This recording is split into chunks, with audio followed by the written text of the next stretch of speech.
Henshin Nation. We're late, but also early. We wanted to start at 8:30, but we didn't because somebody didn't show up. And it was his idea to start early. He's the guy who sets the date time and is 5 minutes late. Well, there was no time set. Oh, that's your. I guess I was actually just talking with Chris, but I was figuring because I was traveling at the time. Because I had a friend whose birthday, apparently I have two people whose birthdays are this week because happy birthday Sentai guy. And how does he celebrate? He comes back to talk about Tokusatsu with his two bros. It's about time. It is about time. So happy birthday Sentai guy. It's great to have you back. Thank you. But yeah, I was traveling because I had another friend who wanted to celebrate his birthday today. And it was actually, I thought, and a really great time. We went to a Chinese buffet. Then we saw the two towers. And then we got pizza afterward with another friend of ours. And it was great. Very nice. So, yeah. So that's been my day. So I was traveling and I said, let's start at 8:30. And I figured that the birthday boy would relay the message. But no. I thought you already had, or that you two had already decided it because you're like, oh, it's at 8:30. So I'm like, oh. Well, I forget what movie it's from, but I'll quote it anyway. What we have here is a failure to communicate. So yes, hello, Henshin Nation. I'm Nathan Marchand, the Subro. I'm Chris, Jake, the Metal Don. Don't try to talk over me. It's my birthday. I'll do what I want. Hey, that was perfect. That was perfect because it was the Kosei and Serato Henshin. We did. Actually, yes. Because we need to get into that. That is why we decided to start a little early because this week was the finale of Ultraman Omega. So we figured let's give ourselves some extra time to not only talk about the episode, but also to talk about the series as a whole, and then we'll get into our Ultraman ZEZTZ reactions, and then we're still trying to figure out what we're going to do because we just have Kamen Rider starting next week. So, yeah, I thought figure something out. Now, New Generation Stars starts the 24th. It's a clip show. It's a clip show. It's a clip show. Well, we've already had 4 of those. We'll pass. No, it's a clip show. It's a thematic clip show that shows stuff from other Ultra series, most of which is coming from the New Generation Hero era, and I think a bit from Heisei. They almost never do Showa. I'll have to check it out still because we're getting the 4th Media Kaiju. It's weird that they're saving it for that. I guess they're just, maybe they really want people to watch. I don't know. And it's the coolest. They might be doing little bits of it where it's not just a clip show, maybe where they're going to have some original footage in it. You can go ahead and watch it next week and and let me know, because in my experience, they're clip shows with a little bit of like book and new footage that's like another Ultra hero hosting it, which is about it. And they do that to fill the gap until the next Ultra series starts, because they don't do 50 episode seasons anymore. What a fake fan. He doesn't even watch Generation Stars. It's because I've seen everything already that they're showing. We're going to have to take away his Subro title at this rate. Yeah. When I've seen it all already, when they're seen the clips they're showing already? No, true fans watch everything. Oh, is that so? That's Did you watch Reversion, sir? All of it? Power Version, did you watch all of it? Did you watch it? It's like 30 plus episodes. Did you watch all of it? Actually, no, because when it was on, I win. No, that's what I'm got not me a back fan. into Power Rangers. I remember when it first aired. Me and my little brother watched it. The area I was in, after like the first couple of episodes, they stopped showing it every week. Mm-hmm. That's what they did to me. Hey. Edwin's in my corner. You going to argue with Edwin? I will argue with anybody. Okay. Thank you, Edwin. This is why you're my favorite listener. Before that, he said, "Did you guys react to the Gavon trailer? There is a new Gavon trailer dropped within the hour. We may I don't watch lame things. I think we'll do, maybe, you know what? We'll do a live reaction. I'll even show it on stream and dare Toei to yell at us. I'll show it on stream and we'll live react after we're done with ZEZTZ tonight. How about that? Yeah. Or if we have enough time before ZEZTZ. Well, I don't know. It'll depend on how involved we get talking about Omega. So the question becomes, well, let's start with the episode. But but while I pull some stuff up for the episode, I still have some extra material I need to get out there. And if I'd had a little bit more time this week, I would have had a special treat for you guys. May have to save it for next week. But Chris, you haven't been here for a while, so give us the TLDR about how you've been feeling about the last handful of episodes since you were last on. I've enjoyed Omega. It is very different from the other ones that I've seen. I've not seen anywhere near as many as Nate or probably even Jake over here. But I've enjoyed it. It's been interesting.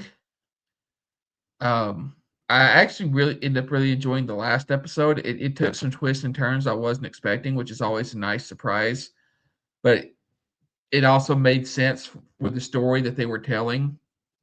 And I've been working on not trying to predict or write a different story than what they're telling based on what I'm seeing, and just let the story speak for itself. And it's actually helping my enjoyment of things a lot more. It's hard to do that, trust me. Yeah, it is. It is. But I've had a really good time with it so far. Okay.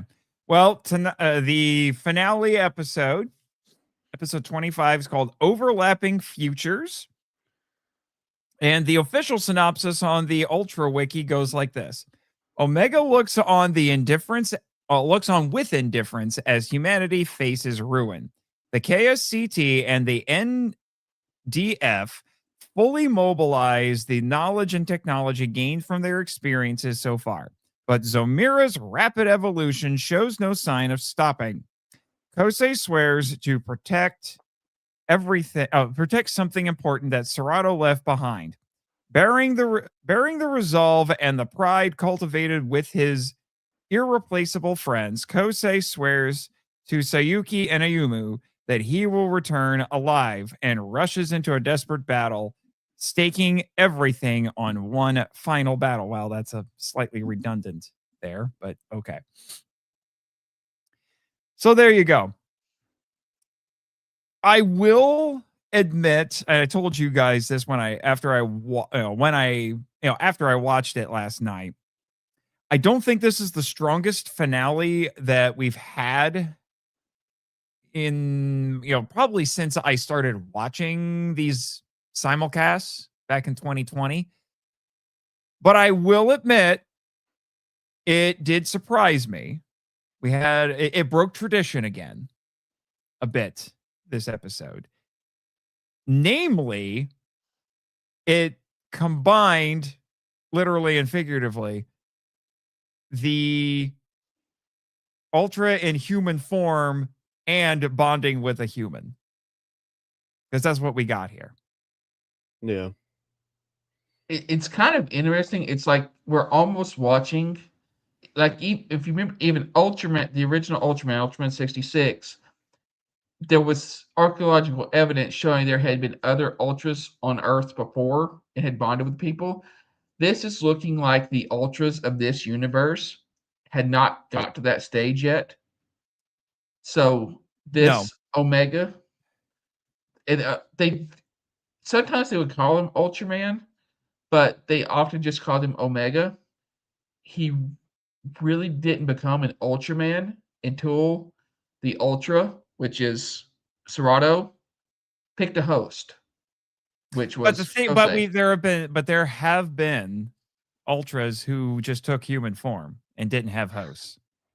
Yeah, but this is a little bit different. This is almost like the first time that in this universe, an Ultra bonded with a human. Yeah, in this universe, that's the case.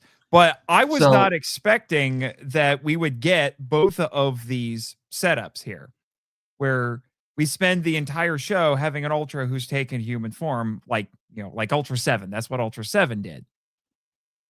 And then in the last episode, he chooses a host and bonds with him after we spent the entire show with him. I was not expecting that. That was a surprise. Yeah, I wasn't. I wasn't either, but it's also kind of cool. I'm like, oh, maybe this is how all Ultras first realized we can do this. I don't know about that, but I can tell you it is established Ultra lore. And you can think, what is it? Okay. Here comes the world's longest word salad. Mega Monster Battle Ultra Galaxy Legends, the movie. Love it. Established that the Ultras used to be basically human, and then they discovered, I can't remember what it's the Ultra Spark or something like that. It had Spark in the name. It's the power source for their planet, and the energy that it gave off basically evolved them into the Ultras. Yeah, and all that can still be true, but what I'm saying is this is almost like they hadn't got to the stage where they really interacted with the humans. All that had happened for these Ultras, and this is kind of like saying, okay, this is what happens the first time Ultras discover, like Ultras inside of a certain universe, discover that they can bond with other beings. Right. I still have questions about the space gazers. And I'm trying to decide if I'm happy with the fact that they have not answered all my questions or not. Japanese media is very bad about that. They're very focused on telling the story they intend and not answering all your questions. They like leaving a mystery out there. Which that's not a uniquely Japanese thing, but because I want to know more about these Ultras. And well, we have to call them space gazers because Omega says, I'm not the being you call Ultraman. Yeah. He denies being he denies being an Ultraman. Yeah, maybe they'll answer those in a movie if they do one. They hadn't even showed the trailer for one. I don't think Omega's getting a movie. If Omega was getting a movie, they would have started promoting it by now. I have a feeling Omega's not getting a movie because they want to save some budget for the 60th anniversary show. That's my theory anyway. It's definitely interesting. I mean, like I said, they had never heard of Ultra. They hadn't heard of Ultraman, and they're called Stargazers here. In this Space Gazers. Space Gazers, yeah. But like I said, we'll see. Because you're the one to tell me that while they're all loosely connected, each universe has its own set of quote unquote Ultras. I think this is the first time they have a different name. Yeah, and this actually kind of complicates it because they have a multiverse, but they just use the multiverse as a setup for crossovers, and all the Ultras except I think Tiga, Dinah, and Gaia, because I don't think they've actually shown up on planet Ultra, which is where the Land of Light is. The Land of Light. This is how. It's not really a retcon, but this is how they've handled this. The Land of Light is a city on planet Ultra. Yeah. And planet Ultra is where all the Ultras live. And they are such an advanced civilization that now they can travel in space without ships. Yeah. First off. And they can go to different universes. And that's how they're able to. So somebody will be like, oh, there's a problem on this Earth. Okay, somebody go take care of that. And that's why they're able to do crossovers and stuff. But I'm not sure about this. This feels the Omega, if he's indicative of the space gazers in this, they are extremely different than the rest of the Ultras, if we can even call them that. Maybe they're something a little bit different. Maybe they're like cousins to what we know as the Ultras or whatever. I don't know, but did you watch or hear the live stream where Jake and I were talking about the episode where that was revealed? No, I haven't. I compared the space gazers to the Watchers from Marvel Comics. Mm-hmm. Yeah, that was my first comparison, because I'm like, oh, so they're Watchers. They're it's the Watchers. And unfortunately, we don't have one who's like, well, I guess Serato, but if Serato was only like this because of amnesia, I guess Serato's kind of a Uatu, because Uatu is the Watcher. For those who may not know, in Marvel Comics, Uatu is the Watcher who has been designated Earth. Yeah.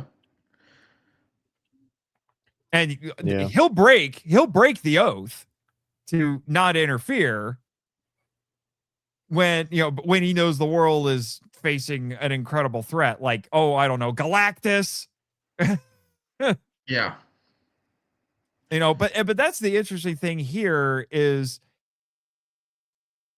Omega will intervene on behalf of Earth, but only if it's an outside threat.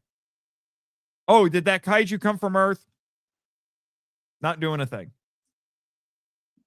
Yeah. You got any thoughts on it, Jake? No. Okay. I did like towards the end, whenever Serato was like, instead of seeing how the future unfolds, let's do it ourselves. Yeah. That's a very Ultraman kind of franchise attitude. I'm going to be honest with you. I was having trouble with getting into this episode until we got about halfway through, and they started, and then they did the thing where he bonds with Serato, like, oh, was not expecting this today. Yeah. And it's kind of it's the reason why I was thinking it was similar. Reason I was making the comparison, like, this was like the first Ultraman, like the very because that it's kind of a throwback to how Hayato became the first Ultra in '66. But the difference is this time the future host died, but the Ultra also died. Yeah. And sometimes, depending on the show, it's a little unclear. I don't know if it's like an individual Ultra thing or something, if we're talking in universe, because it's just inconsistent. But there are times where if the host dies, so does the Ultra. Yeah. So, like I said, it's interesting. They obviously were doing some experimentation this season, and I think so far, for the most part, it worked. Yeah, I kind of wish we had. I found myself wanting to have a little bit more from the supporting cast.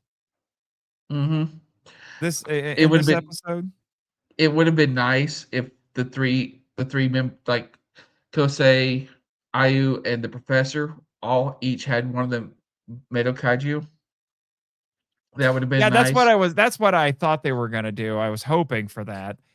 But they didn't do it. They just gave everything to Kosei, which I guess in retrospect kind of makes sense. By the way, since you probably haven't been keeping up, the Metal Dawn is crazy and says the professor lady reminds him of me. Yes. A bit, yeah, absolutely. I could see that. Sayuki. Sayuki. Sayuki. Yeah, Sayuki. Yeah, so you are now Sayuki. Oh, great.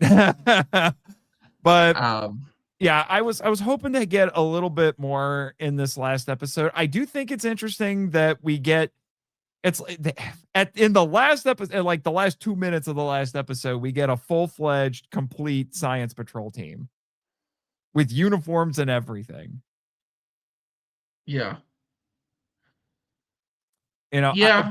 I still don't know if this means, well, I'm guessing it will be because they're going to keep him around, you know, for crossovers and stuff. Sure.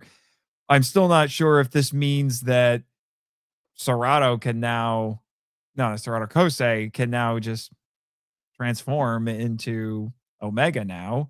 And if he can, how does he do it? Does he have a device? Because there's only ever been one Ultra who could just will his transformation. He probably out of his head.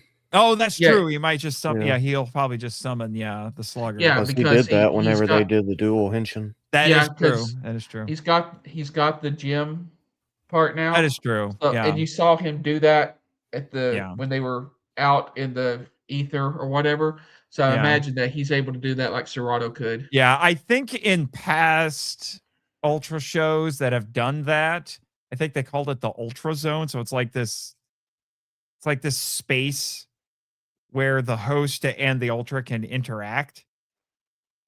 Yeah. But I don't know, maybe they'll explain it in future crossovers or something.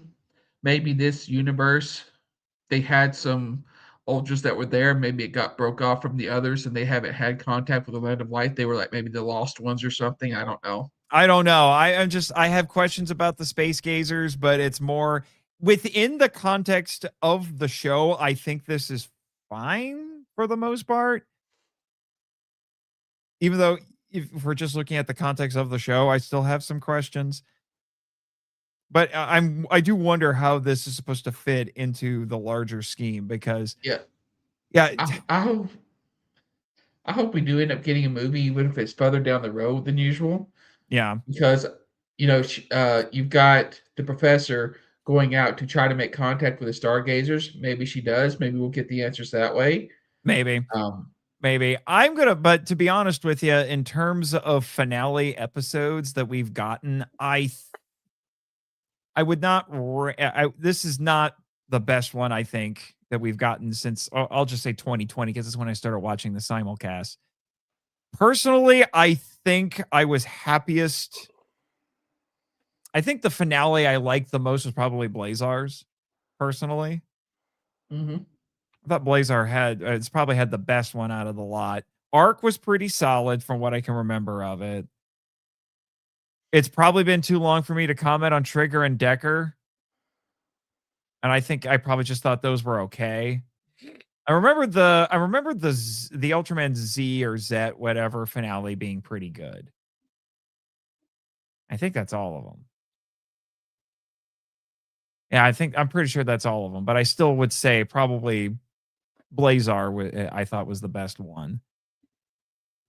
So this one was kind of middle of the road, and it took until about halfway through the episode where it went back to being crazy experimental for it to, to come up some notches for me. Zomira was not as interesting a final boss as I would have liked him to be. I wanted that one kaiju that he was fighting a couple episodes ago before the finale that just disappears. I wanted that one to come back. I thought that was one of the best looking kaiju they had the entire season. Are you talking about the one that was the guy that was from the planet that he was watching before? No. It was what was the thing called? Let me look at the list here. It was in the episode just before the break where we had the big revelation. Is Gayuga. Yes. I think he just disappeared. I thought he was going to be the final boss. It's one of the few where I see it, I'm like, I want a toy. I wouldn't mind having a toy in most of these. Yeah. But this was one of the ones like I definitely want a toy of that one. But that's actually not. It has probably happened in a lot of other Ultra series, but we had that happen in Ultraman 66 because there was a monster that Ultraman could not beat, and he's like, I'll just wait till later. They'll eventually, their spirit will eventually break, and I'll get them then. Yeah, but Zeton became an icon. I don't know. I mean, Zamira in his previous form was cool as a halfway point. I get what they were trying to do, bringing him back, and he can absorb other monsters, and that's kind of freaky. And so he becomes this crazy amalgamation, and he gets different power sets and all that. But I don't know. I wanted a little bit more punch to that. It picked up, like I said, in the second half of the episode, but you know, when Omega is like, I'm Omega again, and I'm going to take this thing down. If it had been more closely tied to the guy who helped him finding out that, that when he saw Omega helping, if it had been more closely tied to that, it probably would have had that little bit more punch to it, like you're wanting. But they are connected because that really starts the, as you can say, the anime terms, the final arc of this series, where it's like, okay, he's learning, and now he's having to finish the fight that he started, that we saw at the beginning of the show. Right. And that's what all this was. It felt a little disjointed, so you didn't get that punch.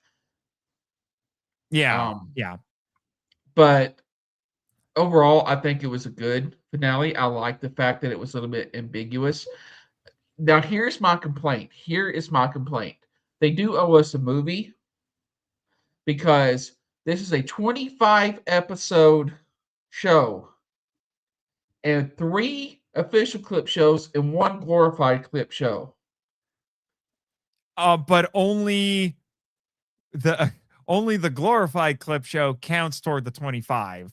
There are 3. The 3 clip shows are separate from the 25. Yeah. But I still feel like they could have used that to maybe give us a little bit more about, or give us a little bit more, maybe make it a 28 episode season officially. And here's the thing, give us more about they've been doing, this is the format they've been using for several years now. It's not new to this show, because we need an epilogue show where, at the very least, the professor goes and talks to the Stargazers and we get some answers. I would agree with you, but like I said, I have a feeling they're going to take the movie budget and put it toward the next show.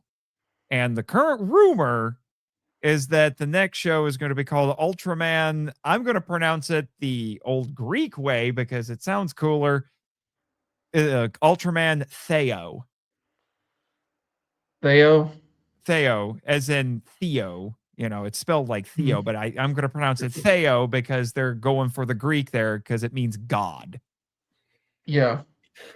Hopefully, they go back to doing the sub and dub at the same time instead of waiting halfway and then putting it on Prime. Yeah, and Tubi. Yeah, it's that was a little strange. I'm not exactly sure what they think they're accomplishing with that, but okay. Yeah. They've been shifting around how they're going to do things. What's really nuts, I don't know if you guys saw this. I don't want to get too much on this rabbit trail so we can finish talking about the series as a whole. We're getting on the English language YouTube channel, we are getting a couple pieces of Ultraman media that have never been released and subtitled officially before, which I'm hoping means we're going to get physical releases of them. One is Heisei Ultra 7, which was a series of specials, and we're getting the first one. These were made in the 90s. And then there's something called Ultra Zone, which I'm not quite sure what that is, but that's also going to be shown later this month on the English language YouTube channel, subtitled, and they've never been released before. Huh. And Heisei Ultra 7 is one of the few gaps that Alliance Entertainment, I got to say that now, it's one of the few gaps that they have. Also, just to let everybody know and freak y'all out, some of the past Mill Creek releases are starting to go out of print. They're not telling anybody, but they're going out of print. And some of them are fetching big prices on the secondary market. If you don't have Heisei Ultra 7, not Heisei Ultra 7, if you don't have Ultra 7X, how much do you like your kidney? Who needs it? Yeah. this is one of those times where the Metal Dunce FOMO might be justified because I'm shocked how fast some of these have gone out of print. Yep, I've got all of them. So, yep. But anyway, so I don't know. But this is the 60th anniversary year. I'm hoping they do something big. I would love this next Ultra show to be maybe like Ultraman Mebius, where we get visits from past Ultras and do some sort of a follow-up with them. Mebius was focused on the Showa Ultras, except for Taro. They didn't get Taro in there, so maybe we should get Taro thrown in there, But I could see them doing something with the Heisei and New Gen Heroes, maybe. I think that would be interesting. But, just something about the legacy of Ultraman, because it's the big anniversary year. Oh, yeah. But to talk about the show, about Omega as a whole, personally, I thought that the front half of the show was stronger. When we get to the second half and it starts trying to be a bit more like a traditional Ultra series, I wasn't checking out, but I'm like, I've kind of seen this before, and coming on the heels of all of the experimentation and to a certain extent subversion, I'm like, this is a little less interesting. And then we got to episode 23 where it drops this bomb. It's like, oh, Omega's not actually an Ultraman. He's a member of a race called the Space Gazers, and they're not really typical Ultras. And like, what? Then that was mind-blowing. And and then the penultimate episode I thought was actually really strong. And then it was a solid finale, but so that's how I felt about it. How did you guys feel about the overall show? I thought it was good. Just like you, the first about half, I was really into it, but had a really strong premiere. Really strong premiere. I love the premiere. Yeah, I mean, some of the stuff like with time travel, that was cool. Mm-hmm. A lot of the kaiju were cool, but yeah, it wasn't until about episode 23 where I wanted to watch it again. After that first half? Yeah. I think for me personally, you can let me know what you think, Jake.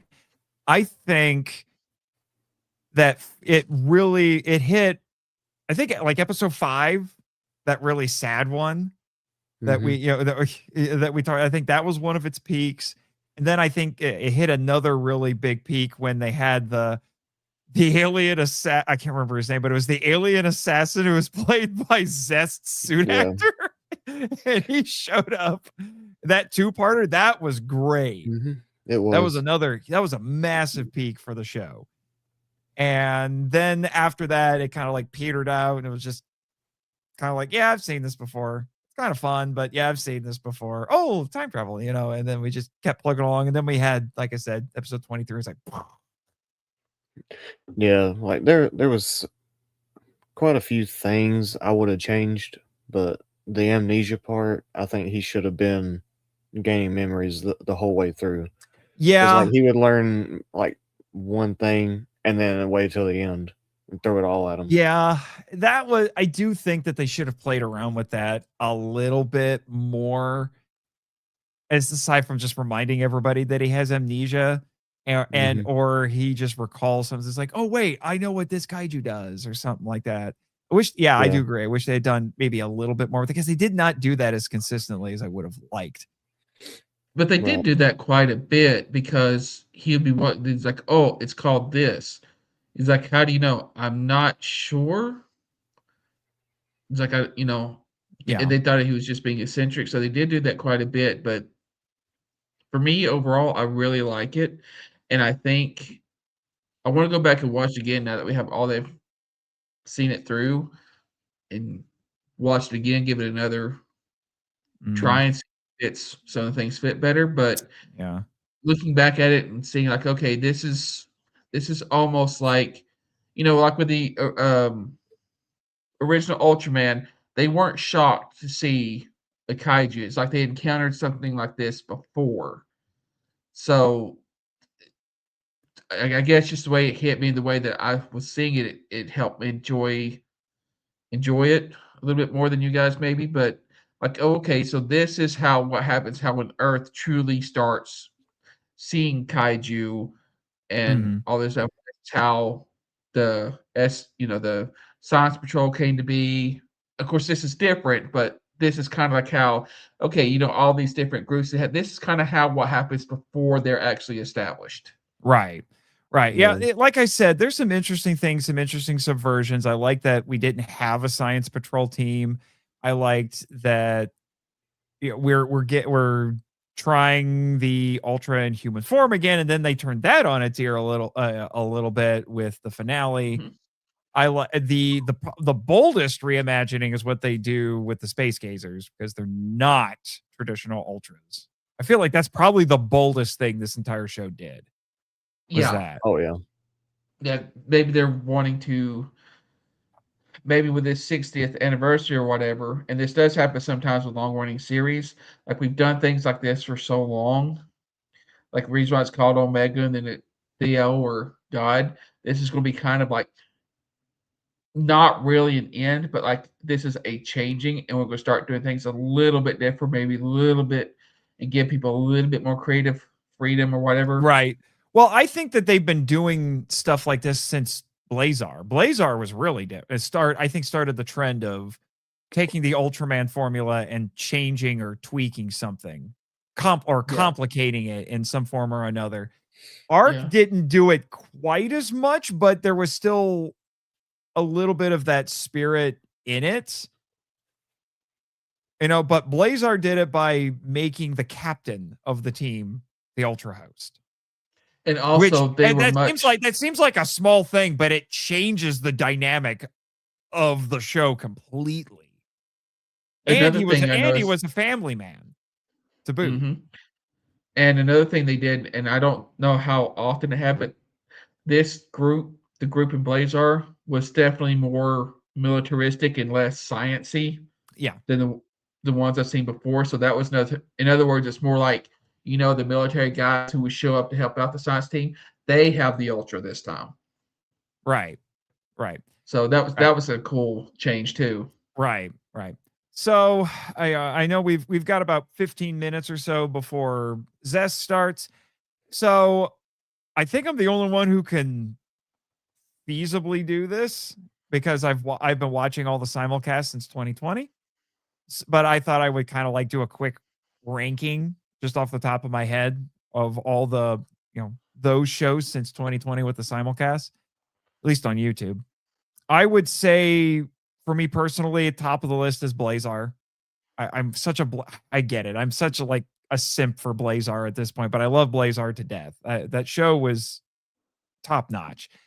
And then I would probably, I think under that, I would probably, as overblown as I thought it was with its toyeticness, I might put Z underneath that, then probably Arc.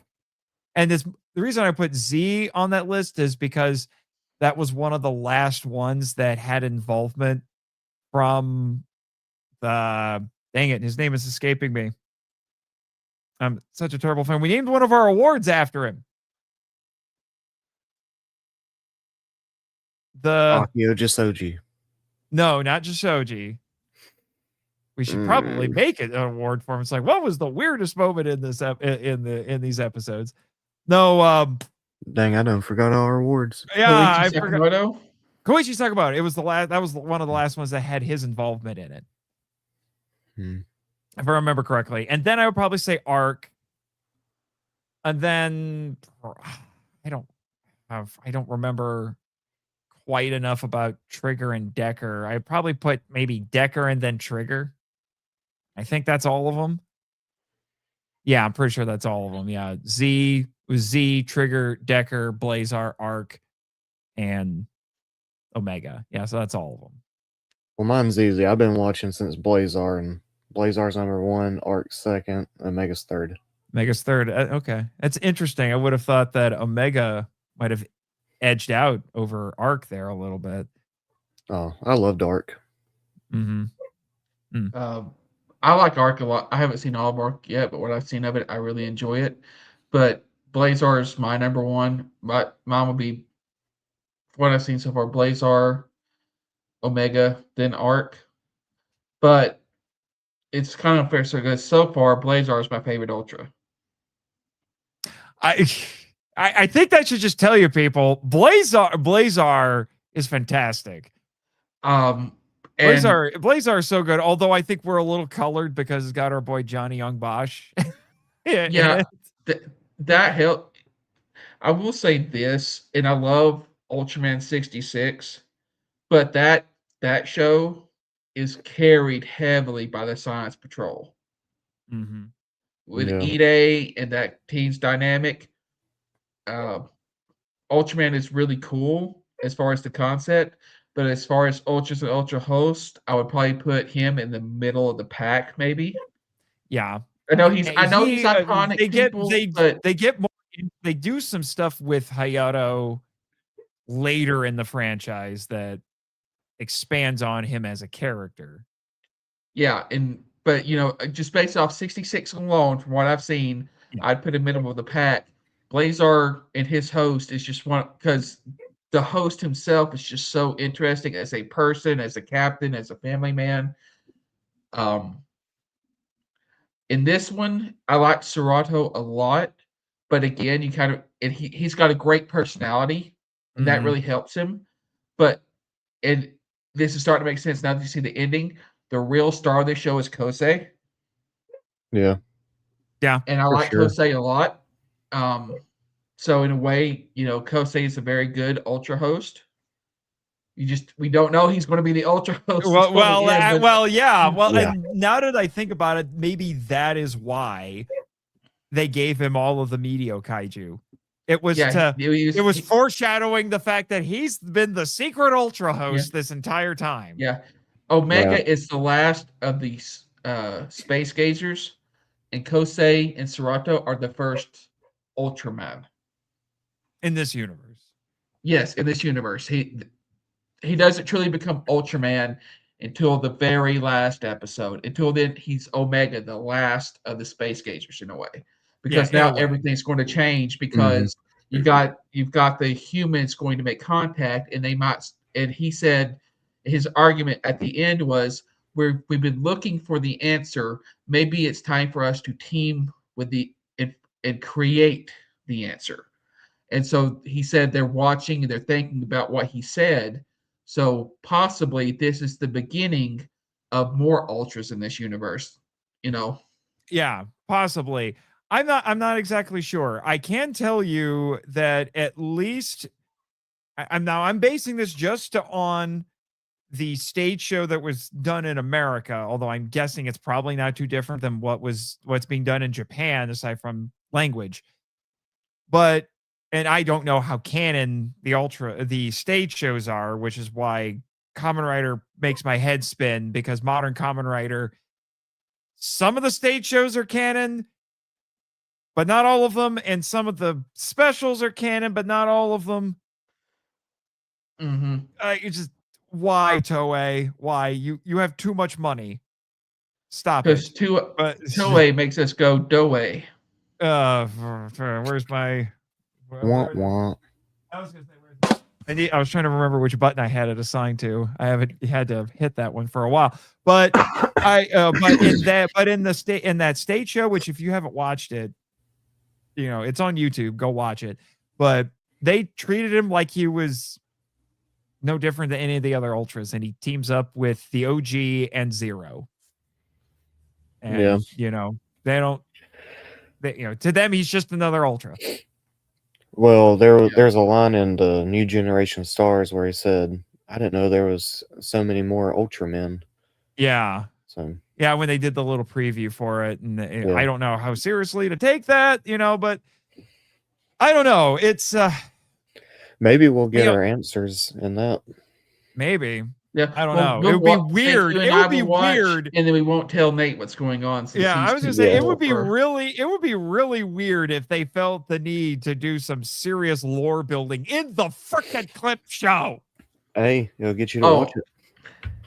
No, we're gonna watch it, then not tell him and be like, "Oh, Yeah. this happened. Well, where'd you find that out?" Oh, we watched the clip show, Nate. You'd be like, I hate you all. Yeah. Yeah, I do. I do. I'll say I think Blazar is probably my favorite Ultraman, but a close second is Dan Moriboshi from the Netflix anime. Oh, from the Netflix one. You should watch Yeah. the original Ultra 7. I'd be curious to I've see started what you I've think of started that. watching that, Nate, and Jake, I'm telling you, you're gonna love it because the violence is right up your alley. Heck yeah. That was when Yeah. they started upping the ante on the violence, and they get most episodes of Ultra 7 end with a decapitation, and then you get to the 70s and it turns into Mortal Kombat. Like they go absolutely bonkers.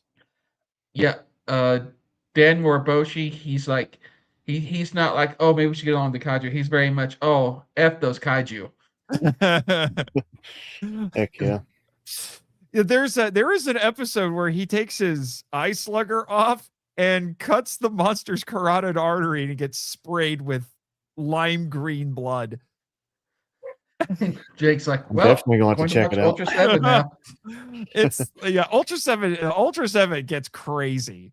There's also an episode where he gets crucified. He's the first Ultra to be crucified. Mm-hmm. The first. There were others. Oh yeah. I'm pretty sure Toei's like, oh, yay. You remember how Ultra 7 got crucified? Yeah. Why don't we do that like every other episode in Kamen Rider? Sounds like a great idea. And then you get to the 70s and all the rest of them get crucified at some point or another. There's even an episode, I think it's Ultraman Ace, where all of the previous Ultras get crucified by the villain of the week in a two-parter on planet Golgotha. You heard me. Planet Golgotha, the OG 7 and Jack from Return of Ultraman get crucified, and Ace has to save them from a killer robot called Ace Killer. Nice. I think I've seen pictures of that one. Yeah. But if we do another Halloween special, maybe that should be my pick. It's like, let's watch Ultraman be crucified. That should be our Easter special. Our Easter special. I'm down. The rest, we watched that on Good Friday, and yes, there we go. And then we watched their resurrection on Easter. Okay, it's Kamen Rider Good Friday. That's what it is. No, wait. Yeah. No, that doesn't work. It would be Ultra It Friday be for Kamen us. Rider Black Friday. So this doesn't work. Anyway. This would be Ultra Fridays instead of Ultra Good Friday. Friday, it's Ultra Friday. Ultra Friday. Yeah, there you go. So, yeah. So, I mean, Alliance, you put this out, I'm going to buy it because I'm a sucker. So just put it out there. Put it out there. I know you got some big stuff coming out later this year, and I'm excited for those. But you've got my money. When you put Omega out, I'm just saying. Mm-hmm. Oh yeah, you've got my money. So yeah, any closing thoughts, remarks, whatever? Omega was good, but it could have been better. I think you're the biggest fan of Omega here, Chris. Yes, I am, obviously. Yeah. I'm a sucker for the Greeks. The sucker for the Greeks. Well, then you're gonna love the Ultraman who's gonna show up on the Monster Island Phone Vault. Then his name is also a Greek letter. Yes. Ultraman NU. What? Yes. And I gave you a deadline. You better beat that deadline. I will beat that deadline. You will beat the deadline. Just we might want to have a creative meeting about that so I can remind you about all the stuff we talked about with your episode. Yeah, we will. Yeah. All right. Well, we've got a couple minutes before the next episode of Zest, and so I'm gonna go over some of our comments here. Right. He has a new nickname. In case anyone did not know, our friend Jonathan now has a new nickname. He is Crazy Gandalf. Crazy Gandalf works, but you're going to have to grow the beard a lot longer, and we need to get you the robe and the hat. He's got the hair and the color. Yeah, just got to get the beard and the robe. Yeah. Go out to the woods and get a staff. Mm-hmm. Yeah. That can hold your pipe. Can hold your pipe. Yes. Yeah, he says I'm down for an Easter special. It's like clip shows the ultra version of spam. He's very obsessed with spam, and it's all because I was like, why does Facebook think everything I put in my Facebook groups is spam? Stop it. It has stopped doing that now, but that's been his running joke now for a long time. All right, we got 40 seconds until ZEZTZ, so we're gonna pause this and we'll come back to the comments later. Mm-hmm. But things are getting a little crazy, and just to let you know, Chris, my crazy fan theory that's probably not true is the lady villain that showed up a couple episodes ago. I am secretly hoping she's the great leader with boobs. No, because I don't need that version showing up in our lives. Also, Jake and I decided that due to things with the unreleased Fives episodes that you need to get done, we've decided she's your waifu for this show. Nope, I'm taking. What? You can have more than one waifu. I know how the rules work. I do. I was going to say, I have several. Astronomer's just one of them. All right, we're starting.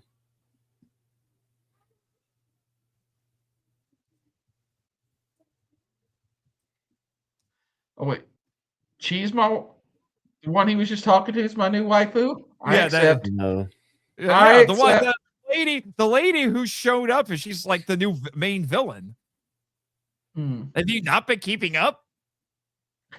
Not lately, no. You fail.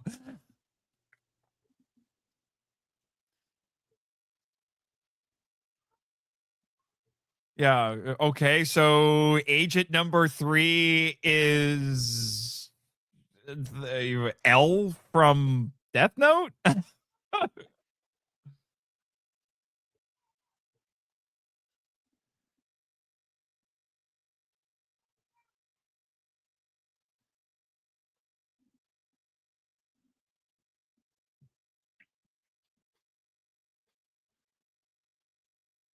Vulgar little jokes. What is he talking about? Wait. Okay.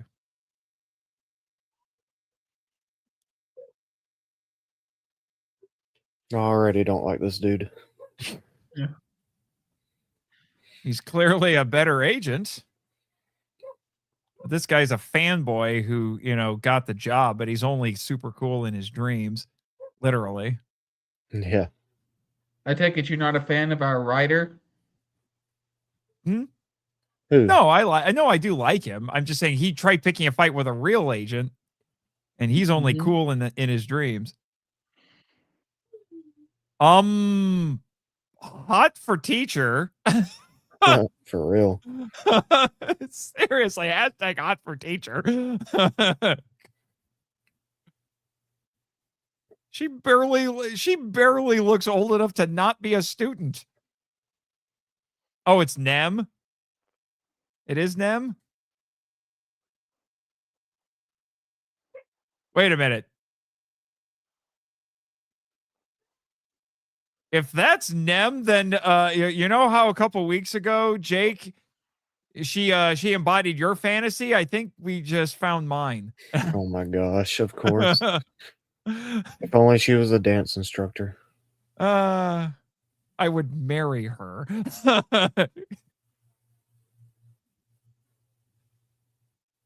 Huh? Good ruck. That's what they say in the military. Good ruck. The L and R problem with Japanese speakers anyway.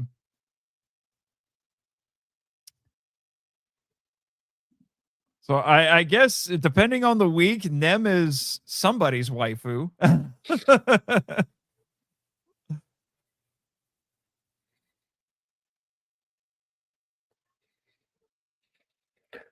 I was thinking, what if the moon was the base for that would be the villain? interesting. The weird, like, semi-hollow moon, the red moon. It's that keeps showing up in every episode. Like, it's got to mean something.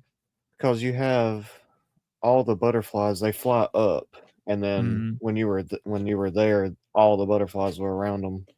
That is true. Nice job, Edwin. Hello, fellow kids.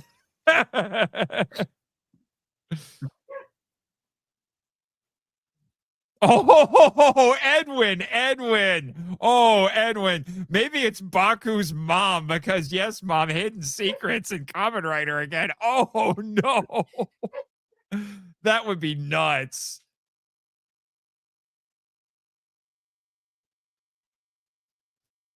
Yeah, see, right here, what if this is inside the moon?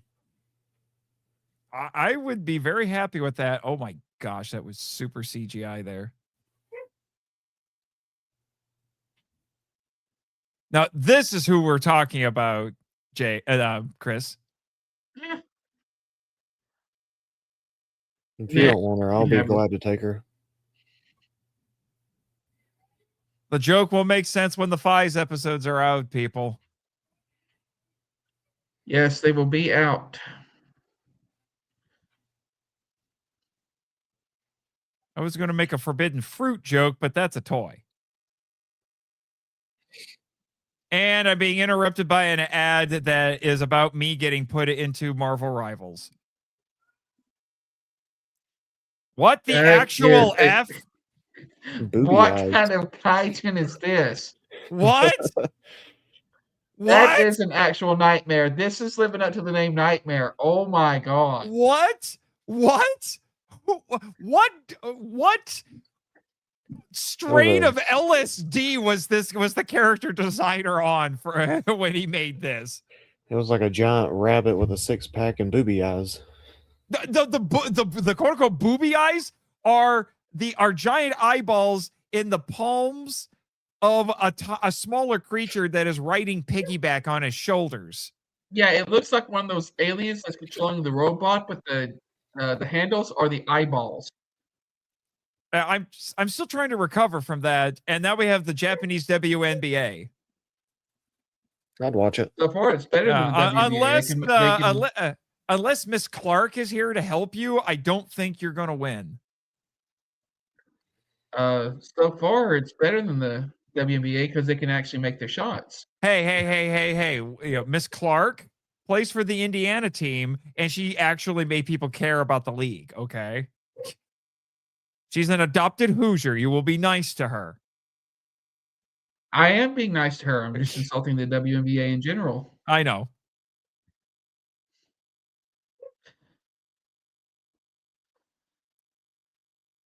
Speaking of Hoosiers, you ready for your national championship, Nate? Oh, yeah, IU. Yeah, it's the first time IU's been there in a while. Oh, they're going to win it. Yeah. I don't think IU's won a championship since the Bobby Knight era. If I remember correctly. Basketball used to be a huge deal in Indiana. I'm talking about football, Nate. Oh. Yeah, you're about to win the National Football Championship. What? And there's a... What? Oh, we're getting a school shooting. She just summoned a firearm. What is going on? Why is everybody else getting sports equipment and toys and she has a revolver? What is going on? If only the that looks like girls basketball team from Pies had that. It's Boomoger.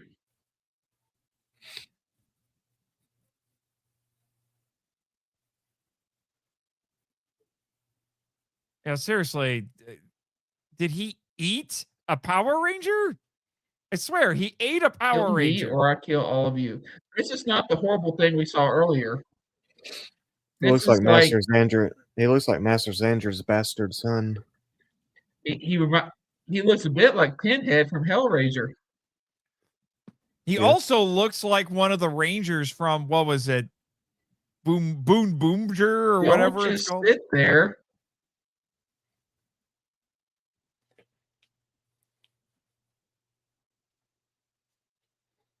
Yeah, some people are making that connection in the chat here.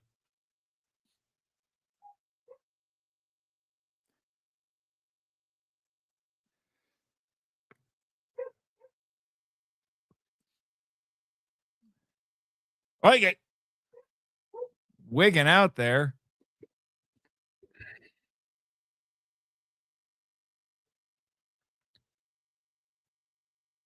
You're a high school girl basketball player with a toy hammer. Nem, no one taught you how to properly handle a firearm. No. Because you're about to accidentally shoot somebody, even if your finger isn't on the trigger. That's not Nem. Oh, never mind.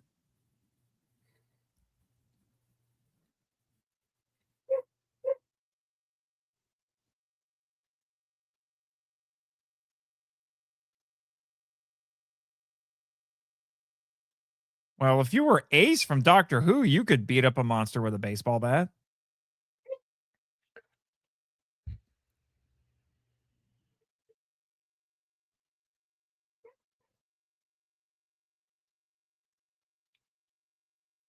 Okay. I don't know why, but occasionally the normal auto-generated captions for YouTube pop up while I'm watching this. And after he said defend the comrades, the auto caption came up and it said defend the cameras. Yeah, Oh that's what my mine said. gosh.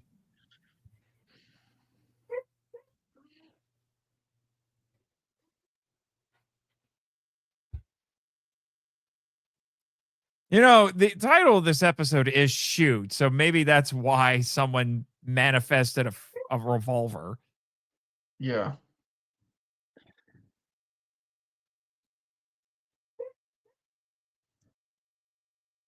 Apparently, several invisible people graduated from this high school. No, they disappeared. Yeah, I know. They were there before, but they disappeared from the yearbook.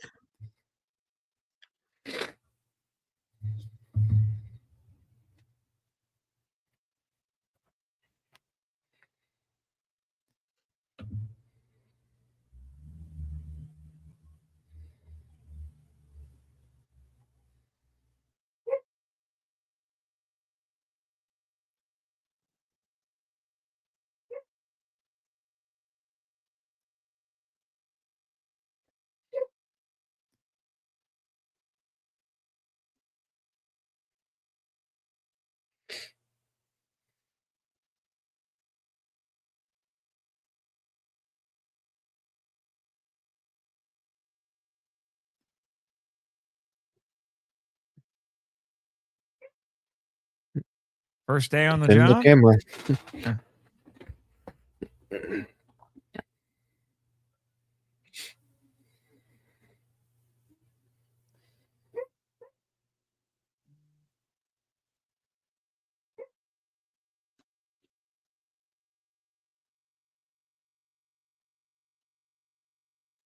Oh.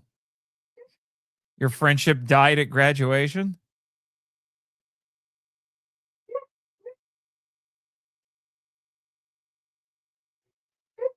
It's kind of weird that they're using the same actress for when she's in high school.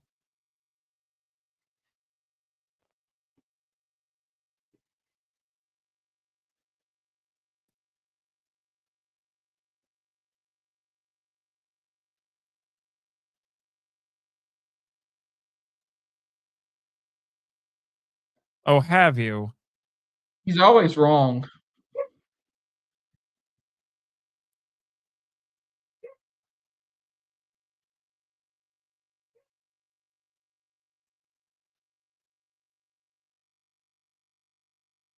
Sure, bro.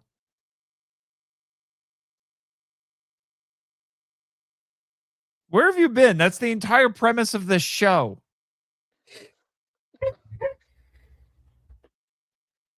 She gonna have a nervous breakdown about this? You got to remember, she's the Scully to the Mulder, even when the Yeah. evidence is right there. She doesn't believe it. Yeah. Except apparently in this case, Mulder is always wrong. Yes. Well, Mulder was often wrong until he found all the evidence and finally figured that out for real. So it tracks. I wonder if they'd be able to get away with making an episode like this in America. I'm going to say God, no. Oh, no. Even if it is No. a dream and it's not real. No.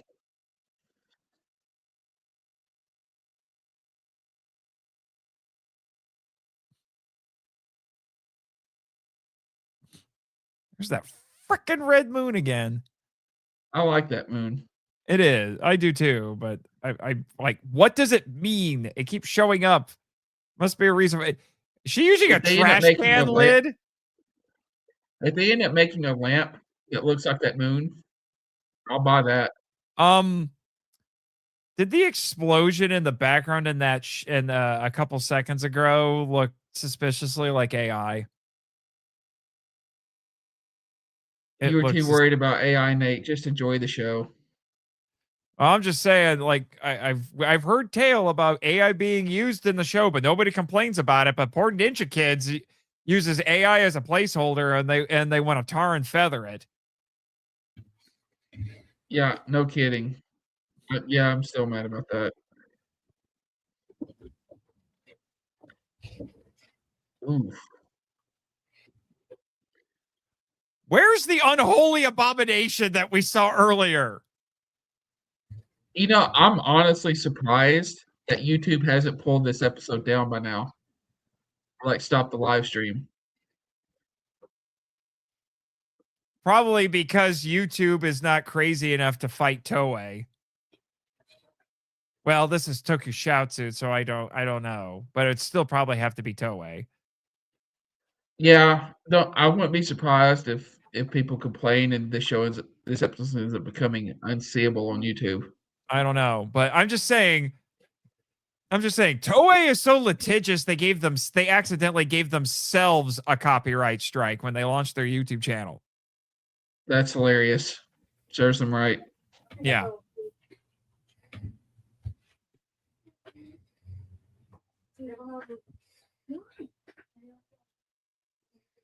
And they did slap us with a copyright notice. Our Christmas live stream is blocked in Japan. What? Yep. I sent you guys screenshots of it. So the Japanese can't see my beautiful face? That saddens me. Yeah, it's because it interpreted the Master Rider episode, at least parts of it, as Kamen Rider Black RX. I have a feeling it's because I made it full screen. If I didn't make it full screen, it probably would have been fine, because that's what we did before. Well, don't do that next time, Nate. The Japanese people need to know us.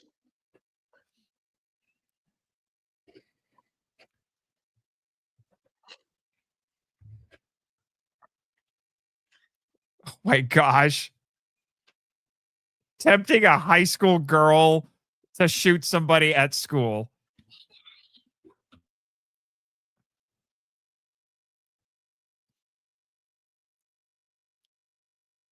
Got some serious rage issues. Oh, mother trucker.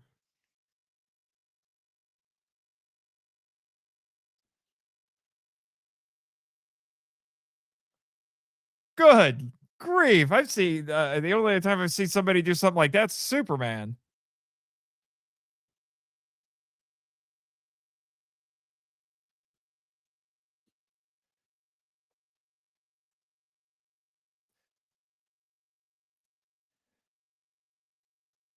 Oh, it's blue mode, huh? Yep. What? Cards? He has exploding Yes. playing cards. Redirect the explosive cards at the school.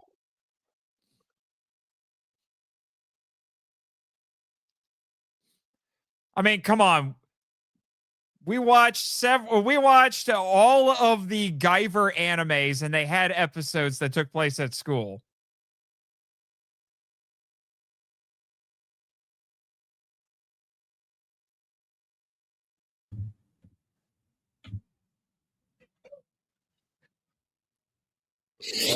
Wait, watch here.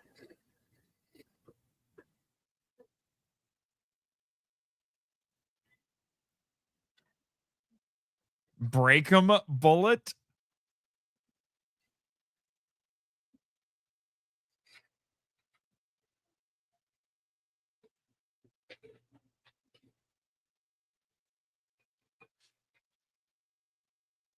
Being evil? It's what I do.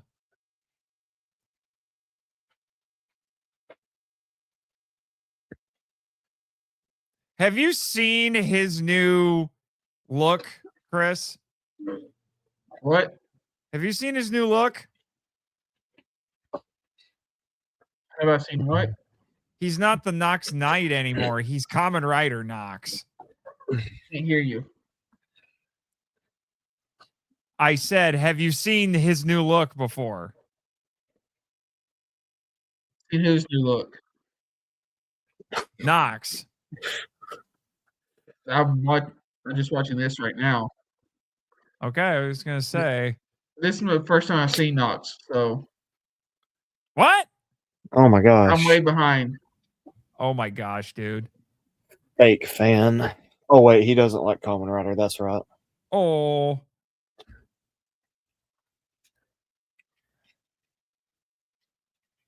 They are working really hard to sell that toy sword, figuratively and literally.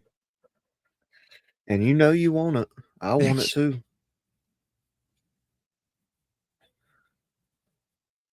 I want a suit. If you don't, well, you're not going to G Fest now. Otherwise, I was like, if you don't show up wearing that, I'm going to be disappointed.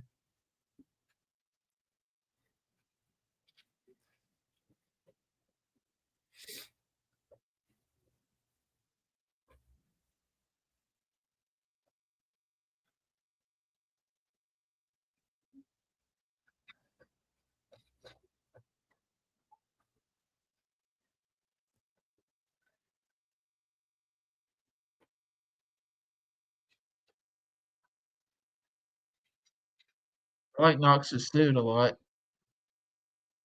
This.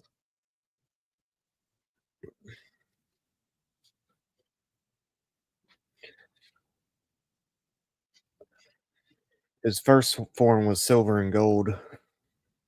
Yeah, he was the Nox Knight. Now he's red, white, and blue. Or orange, white, and blue. I was going to say it's a little more orange.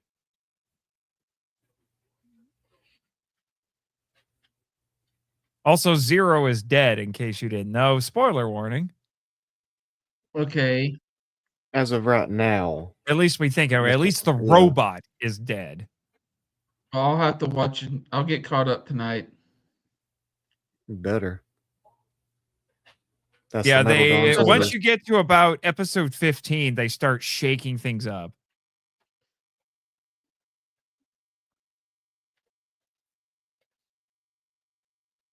Also, they just pulled back reality like a curtain. I would like to reiterate. Yeah.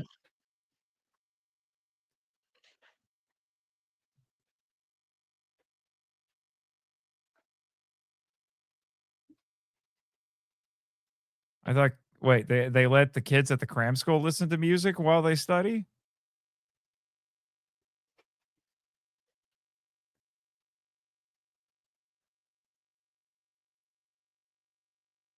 I wonder if she's going to be the next rider. That would be cool because there are precious few female riders. Yep. Yep. Oh, it's a two-parter. This show likes two-parters. Yeah, they do a lot of two-parters on this show, which I like.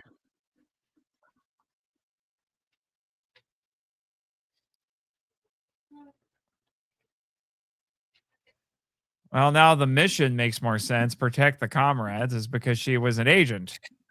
Okay, then. What do we think of that? Pretty cool. Kamen Rider like it. Knox That was a good great as ever.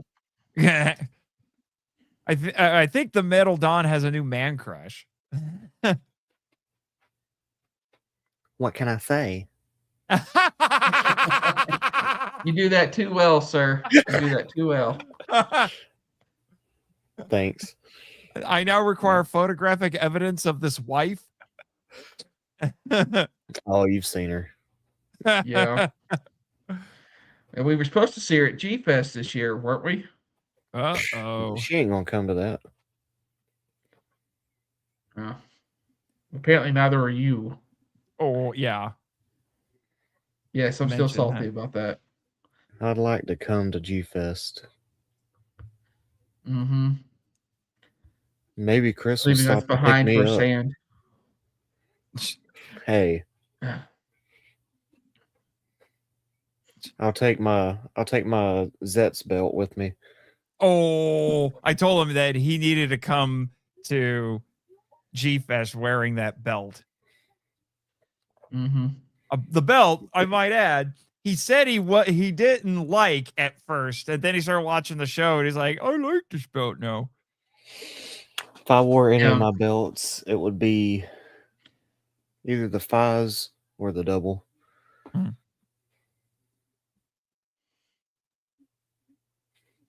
Yeah. I'm looking over our comments in case there's any I want to highlight before we do a live reaction to to the Gavon, the new Gavon trailer that dropped very soon. But yeah, I'll say this. Yeah, that was a solid episode. I'm glad that they shook up the show when they did, and that it continues to be intriguing because Zero's gone as far as we know. Code is apparently a corrupt organization, and now we got the new villain lady. So I'm liking what I'm seeing so far. We'll see how long that they ride this before they shake it up again, because it's going 50 episodes. So as of next week, we're only talking about ZEZTZ, unless we want to, throw some extra discussions in there beforehand. We'll figure something out. Yeah, we'll figure something out. We'll be talking about that, I think, this coming week. But let's see. Oh, Teacher Nem. Now I'm thinking of the Persona 5 teacher romance route, which I definitely didn't play. Oh, yes, you did, Edwin. Yes, you did. Edwin, sometimes I worry about you. One of these days I want to, Edwin, I need to meet you sometime. I don't know how it's going to happen. Like, come to G-Fest or something. And then just blow my mind. You come, it's like, hi, I'm Edwin. What? You can tag along with Nate to all 59 panels he'll be doing this year. 59. I'm doing all the panels. Sounds you like thought you thought you were coming to G-Fest. This is in fact Marchand Con. He might be doing about 6 or 7. Shut up. Oh my God, stop. Shut up. I had Which, to. ironically, he might be, because, well, the ones he submitted, and then the ones that he volunteered to help with, and ones he was put on without his consent. Hey, if you think I'm popular, try talking to Danny, all right? I did. The number of panel invitations he's gotten has apparently reached double digits. Well, he is the Godzilla novelization expert, so. Anyway, yeah, we have a newcomer here. I don't recognize him. Let's see what is through the Watcher's eyes. 34 Watcher's eyes. Okay.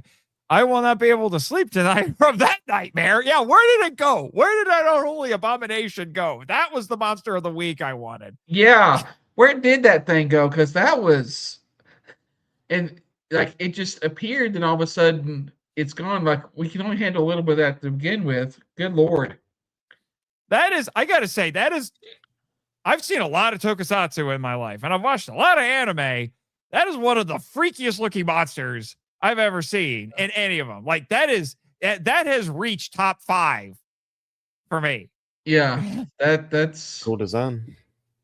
Mm-hmm. Yeah. All right. What'd you have? What were you gonna say? Like it looked like a mixture between Nimrod and Eye Guy. Yeah, and then wasn't there a monster in Real Monsters that held his own eyeballs, but he didn't have a head? Yeah, I believe so. I was thinking of that too. Yeah.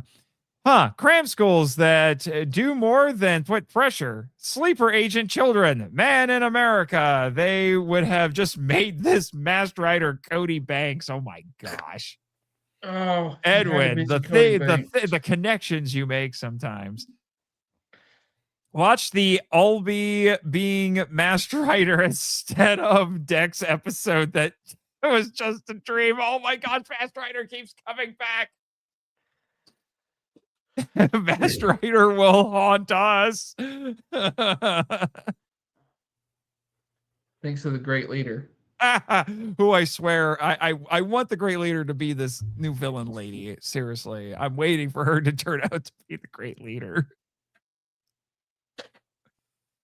Oh man, that's how you shake up this show and this franchise.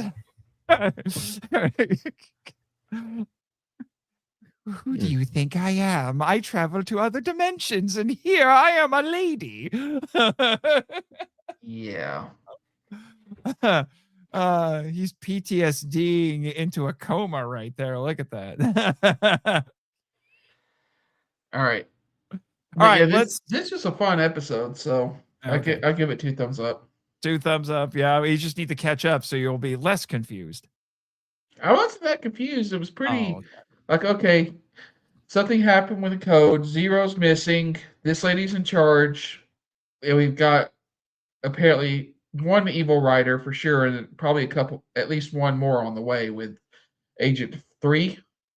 3, yeah. Yeah. So. Yeah. Like I said, around episode 15, they started shaking things up pretty hard. Mm-hmm. But that is one thing I do enjoy about Tokusatsu, or like Ultraman, Kamen Rider, and even Super Sentai. If you miss a few episodes, it's pretty easy to pick back up. Yeah, unless it's the newest season of Super Sentai where they're like, well, we're deleting one of the actresses, and yeah, I have been watching. The dance did me in. Yeah. All right. Well, anyway, we apparently have a new Gavon trailer that went live right before we did. So let's see what we have here. I am hearing rumors that this show is going to air in America. It better. Yeah. So is it Super Space Sheriff Gavin Infinity Super Official Trailer 3 that we got to watch? Yes. That's why it's pulled up. I have it pulled up. I've got it pulled up over here too. No, dude, I have it on the stream. What is that one on the left? Raga Rangers? Chris, are you not looking at the screen? Yeah, I'll see it. Okay. I'm going to hit play on here. We're going to watch it together. All right. Here we go. Does it have closed captions? Wait, would you like to change the caption setting? Change. Yeah. Does it have... Does it have English? Oh, it has English. Ha! Watch, it's just auto-generated, but let's see what happens. Wait, nope. Yep, okay, it's on. All right, here we go. Don't yell at us, Toei. We're promoting for you. Yes.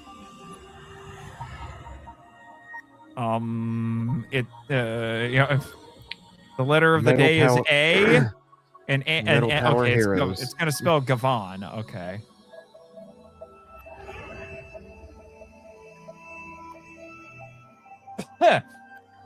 In case you didn't know how to spell his name. Okay. And here we go.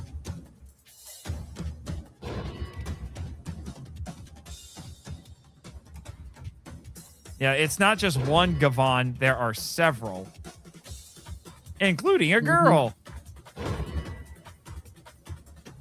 And they're multicolored. Who the heck are these people? And they, what in the Oh my frick God. is that? There's the comic relief. Nah, he's the secret villain.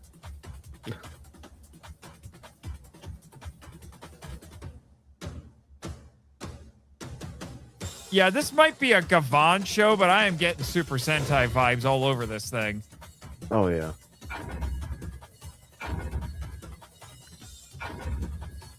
It's an amalgamation of Metal Heroes and Super Sentai. A new, what did that say? A new heroic age is born? Okay, then. Yeah, they're combining Metal Heroes and Super Sentai. That's basically That's what it feels like, at least with this show. And it will be centered around the red hero, so that's Super Sentai. But they're it's Super Sentai with Gavin suits or Metal Hero suits. Evaporation coming soon. Okay, so we don't have a release date yet. Okay. That told me a lot of something and a lot of nothing. We have names that I've already forgotten. Oh, yeah, there's a lot more characters in this than I was expecting. I knew about the 3 different Gavons, but I didn't know we would have our colorful supporting cast there. But yeah, I think they'll end up being 4 or 5 at the end. Yeah, like I said, it's a Gavon show, but it definitely is giving me Super Sentai vibes.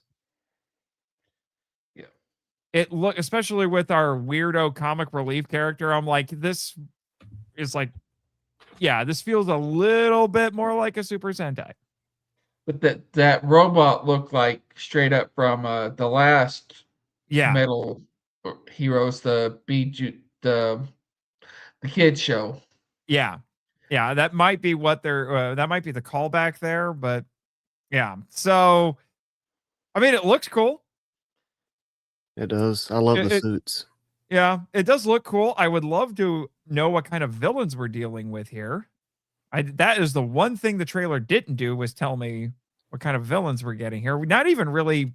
I mean, I guess we got glimpses of Monsters of the Week, but hopefully it's another cult. That'd be cool. Yeah. Well, our Gold Ranger is a female this time. Yeah. No, is it gold? I think it is gold. Yeah. I do appreciate that we're getting a girl on the team here, but again, that's where I think it looks like it's going to be a team. It's going to be a team thing, which is why it's like we're not doing Super Sentai, but this is Super Sentai. It's just that it's a team of Gavons now. Well, they said when they launched Project Red, they were going to be combining several tokusatsu shows into one, including Gavin, Super Sentai concepts. So it's Metal Heroes, it's Super Sentai, yet it's not. So I wonder if that's why it's Super Space Sheriff Gavin. I guess. You know, that's we get the super from Super Sentai. I don't know. Yeah. But my question is that if the rumors are true and they are going to air this in America, who's going to air it?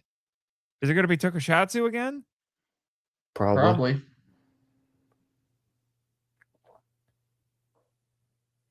Since it's Toei. Yeah. That seems to be who they're working with the simulcast, which is odd because I thought Shout Factory was done with Tokusatsu, but I guess not. No, they're probably just gearing up to do stuff like this, or I don't know. Maybe they're going to start re-releasing some of the stuff they had, but it's going to be on Blu-ray instead. Maybe. I would love them to start doing that, but who knows? Shout Factory is weird now. Yeah. Yeah. We have a ton of comments here from Edwin. He was just like writing a book during that trailer. I'm guessing you didn't watch the trailer until you watched it with us. Speaking of Edwin, I went to Goodwill today and I found Ben 10. Oh my live action. gosh. Is that like is that a live action or something?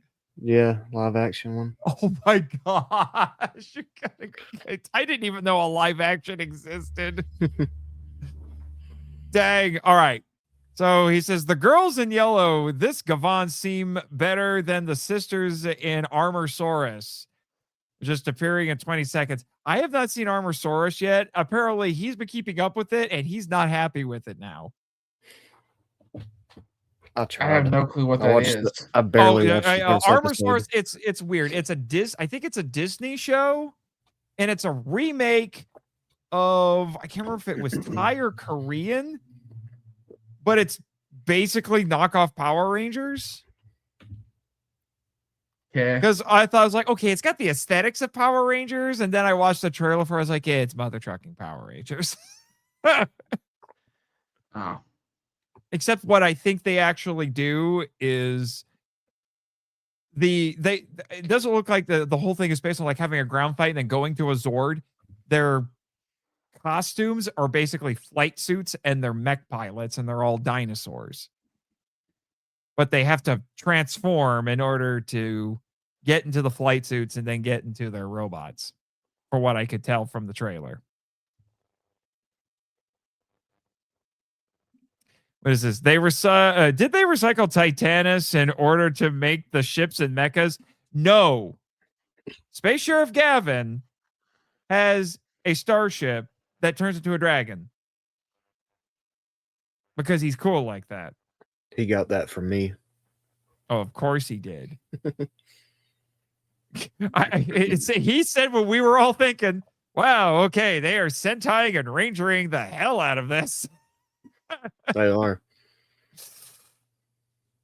I see. Maybe Gojuger is doing what they did with the Plutoian did in Irredeemable, in which they the dying sentiment sacrifice becomes the basis for the creation, which is hard to explain. Yeah, I can tell. I really just hope it's not too kiddie. It don't have to be, Yeah, very graphic and stuff. Yeah, with the lead in Yeah. red, do you think that he'll be the hotshot, a legacy sheriff, adopted orphan, adopted son of legendary sheriff, or son of villain, or just a recruit? I have a feeling he's just a brand new character. I don't think there's any connections to the previous show. Yeah. I'd like to Yeah. see him as just a recruit, They'll but probably like be. top of his class. They've kind of never. recruit. They've never been shy about spamming Gavin somewhere, so I'm sure the original Space Sheriff Gavin will show up at some point. He might. Okay, well, Nate, you got to be topical. Contact a certain Scyther about their sheriff and arrange something with new. Get to work. Space Sheriff. This might sound crazy, but Space Sheriff Gavin is part of the Scytherverse now. He made a sudden appearance in Masked Rider. Yeah. For like 5 seconds. Yeah. Yeah. Let's see. Yes, they do live action movies. Oh, we're going back to your find here, Jake. And they tie those badly into canon. The Ben 10 movies are good until they try putting it into canon. Then it sucks. And they forget Ben already had a girlfriend. Oh no. All right. Edwin, you want to get crazy? Sponsor it on MAFV. So have you guys heard the latest rumor about the Power Rangers revival? What's that? No. The rumor is that the lead to be the new Rita Repulsa is Priyanka Chopra Jonas. Remind me who that is. She was in Baywatch, and she's married to a Jonas brother. So we can get Go Power Rangers by the Jonas Brothers. Wow.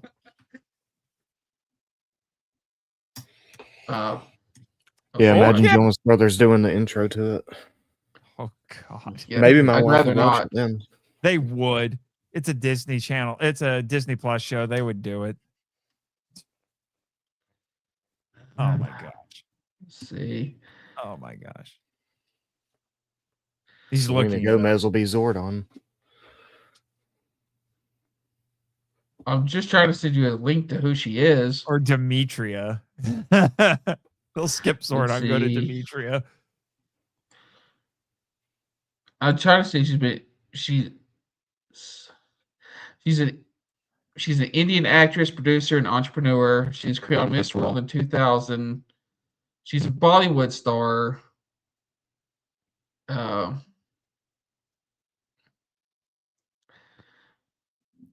Edwin says that Odessa Zion is another rumor.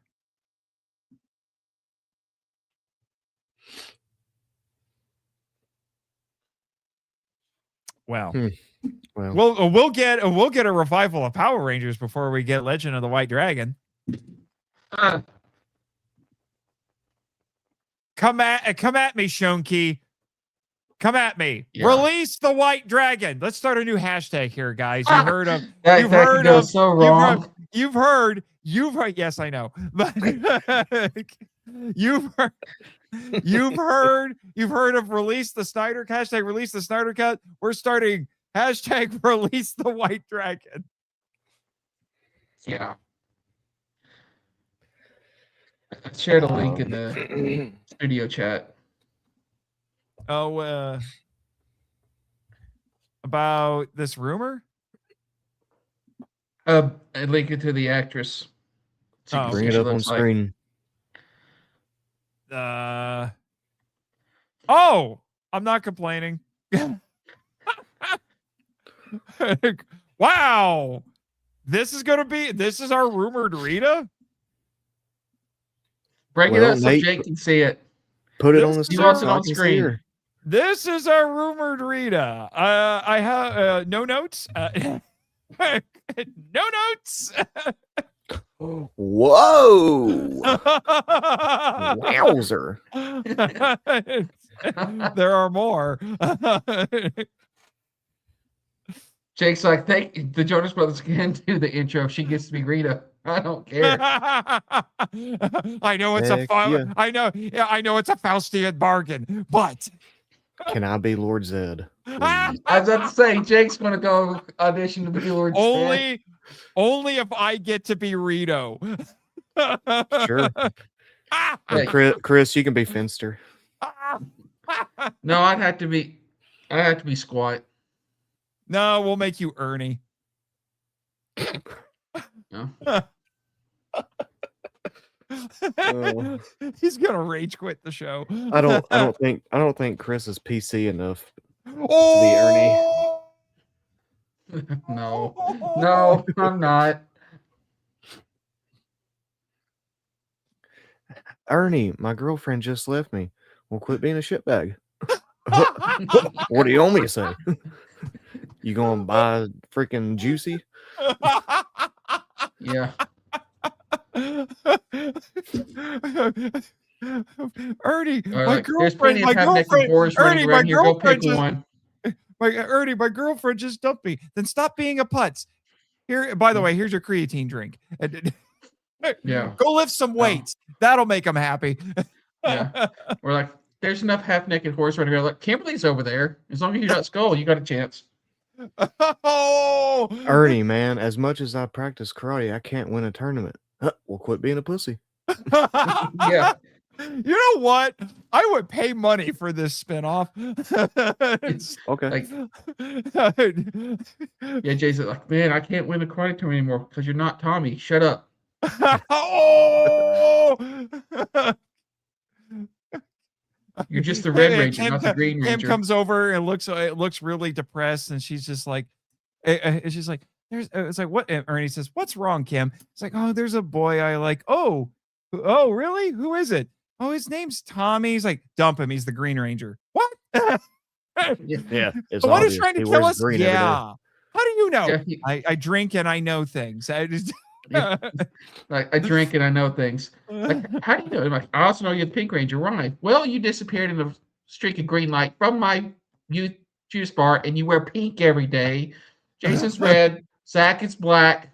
No racism. Creedy's yellow. Again, no racism. Billy's blue. Guys, of course Tommy's I know your green. Power Rangers. I got freaking cameras right over there. Yes. There's cameras everywhere. Or just put this out there. It's because this version of Ernie, it was the crazy idea that they had that they toyed with at one point, which was that Ernie was secretly Zordon. Mm-hmm. Which I actually like the idea that Ernie is Zordon and he's keeping an eye on them while they're civilians and helping them out. Yeah. Mm-hmm. And they're, helping them out in their personal lives. I think that's a really interesting idea, but he does it so nobody knows. It was. Yeah. Nobody knows. If I was doing a Power Rangers audio drama, that's what I'd do. My version of Ernie would not go well. I got the Green Ranger doors destroying the city. I go over there. Tommy's lifting weights. They're like, hey, Tommy, how's it going? Bam! I solved the problem.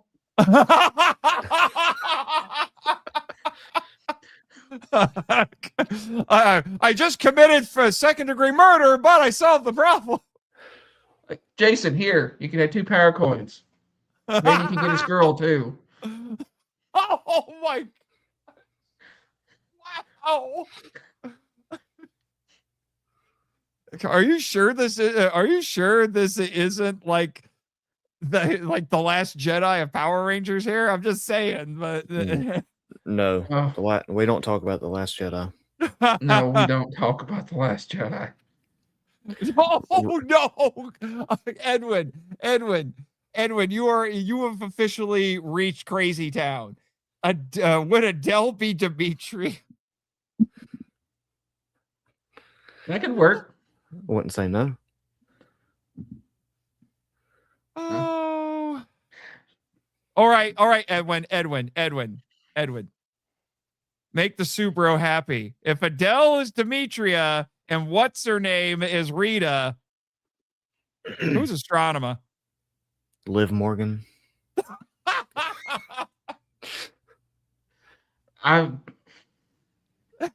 Yes. Ooh, and then Dirty Dom can be Elgar. That would work. That works way too well. That works way too well. Oh yeah, were we making a joke about that? Like that should be like a weird random stream that we do where we recast all the Power Ranger characters as pro wrestlers. There we go. Roxanne can be Trakina.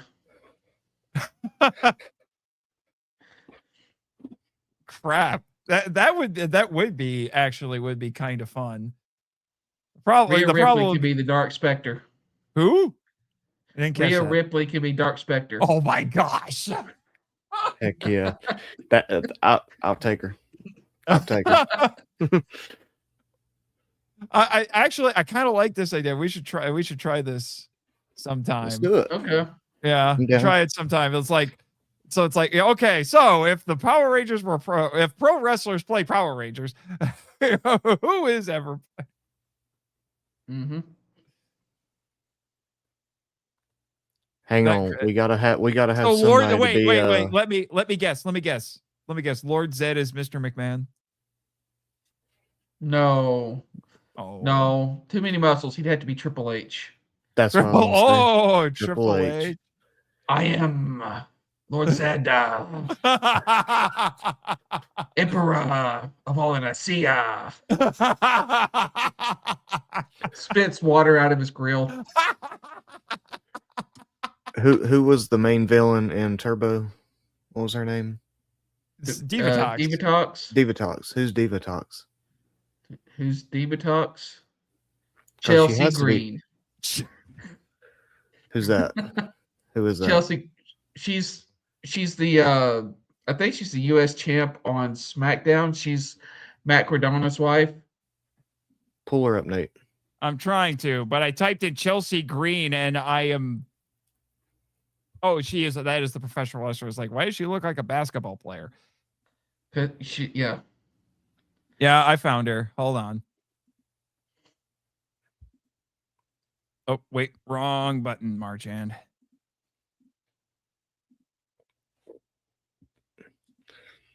There you go.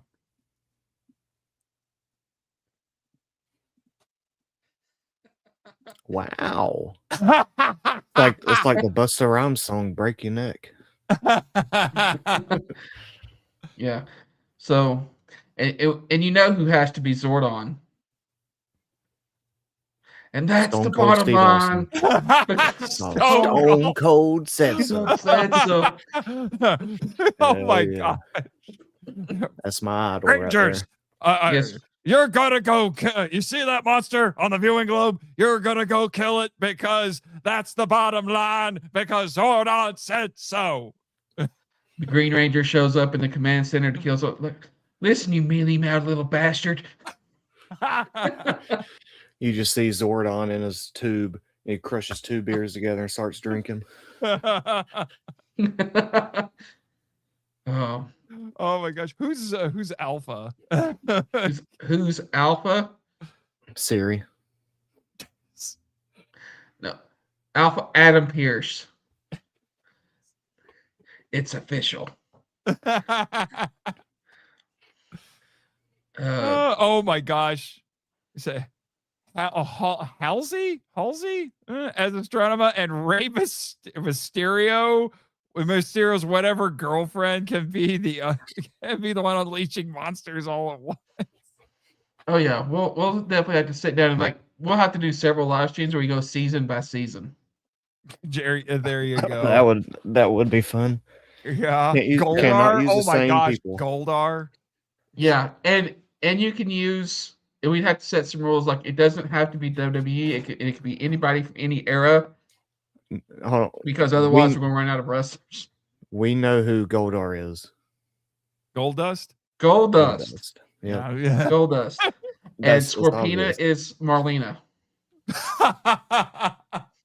Crap. Who's that? Pull her up. Harry Runnels. Pull her up. Oh, he's going to approve of this one. Marlena? Now, I don't watch wrestling, so.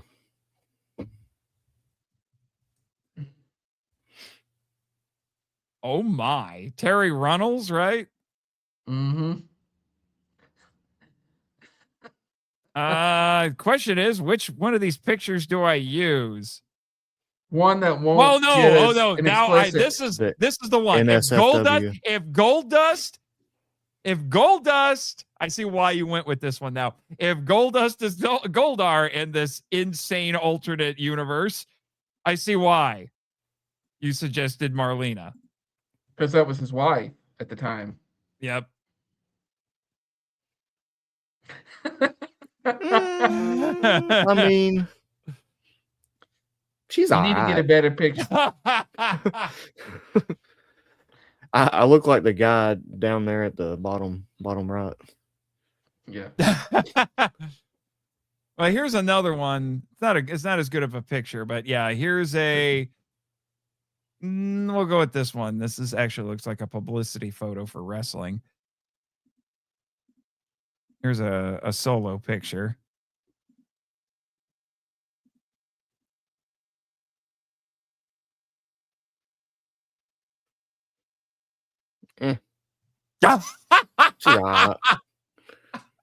Wow.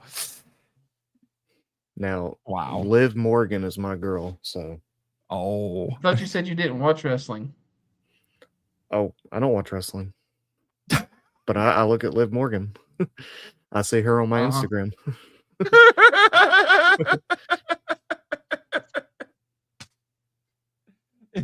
I see how it is. You get up and you check your Instagram feed. It's like, oh, physical media, Power Rangers, Nate's show. Ooh, Liv Morgan. Pretty much.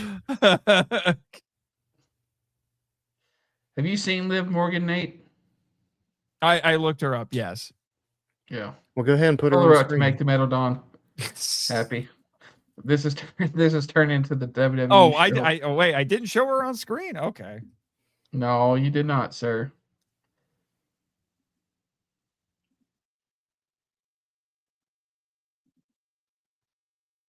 Okay, I like this one. It's cute. And who was she getting cast as? Remind me. Astronema. Astronema. Okay, yes, I approve.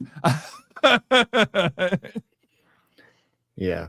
Yep. You know what happens to the sword for Power Rangers Lost Galaxy when they pull it out of their sheath? It extends. Oh God. Like, Jake. I stood. I was like, I already know where this punchline's going. So, but here's the problem. Liv Morgan is his waifu.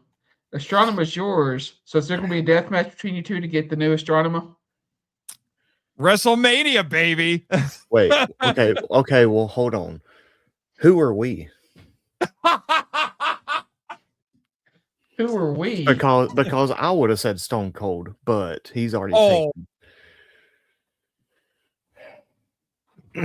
Great. Okay. Now he's casting. We're going to have to table this. We're going to have to say this for the actual live stream because this is in a different live stream. This is too fun.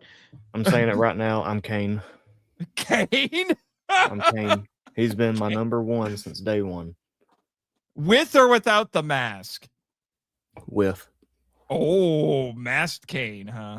Yeah. All right. You know what? This is derailing really hard right now. And, you know, we might want to table this discussion for another time. So, what did we learn this week, gentlemen?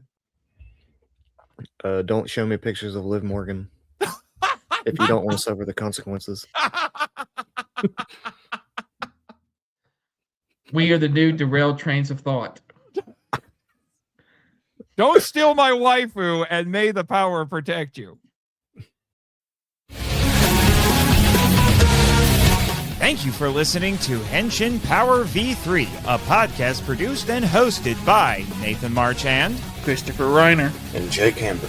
If you'd like to send us feedback, we'd love to hear from you. So email us at henshin.power.v3@gmail.com. Follow us on X, the artist formerly known as Twitter. Thank you, Danny DeManna. Where our handle is @HenshinPowerV3, and join our official Facebook groups, Power Rangers Legacy and the Marvel Out Lounge. We also have a Discord server called the Marvel Out Lounge. Check the show notes for links to all of them. Subscribe to us on Apple Podcasts, Spotify, YouTube, and other great podcatchers. The podcast logo was designed by Rebecca Hudgens. Follow her on Instagram at super_r_illustrations. Our theme song is a Joe the Hero remix by GVG Kid, which is based on a track from the video game Beautiful Joe. All film and audio clips belong to their respective copyright holders, and no infringement is intended or implied. Please rate and review us on Apple Podcasts, Spotify, and Podchaser to spread the word about the show. And until next time, Watch!